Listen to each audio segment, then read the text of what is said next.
২,৫০০ বিশনদী সড়কে গভীর রাতে পুলিশের ছদ্মবেশী টহলে ডাকাত দলের হামলা, পাল্টা প্রতিরোধে পালিয়ে যায় তারা। সামান্য আহত হয় কনস্টেবল মারুফ।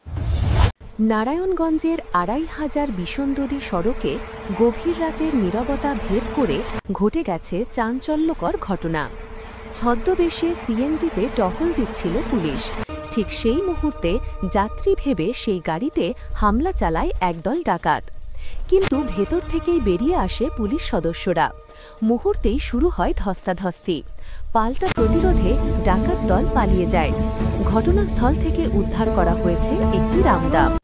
পুলিশ জানায়, রাত ৩টার দিকে জালাকান্দির মোড়ে ডাকাতরা হঠাৎ আক্রমণ চালায়। কনস্টেবল মারুফ এক ডাকাতের হাত থেকে রামদা ছিনিয়ে নেন, তবে তিনি সামান্য আহত হন। ২,৫০০ থানার ওসি খন্দকার নাসির উদ্দিন জানান, হামলাকারীদের শনাক্ত ও গ্রেফতারে অভিযান চলছে। এলাকায় রাত্রিকালীন টহল বাড়ানো হয়েছে।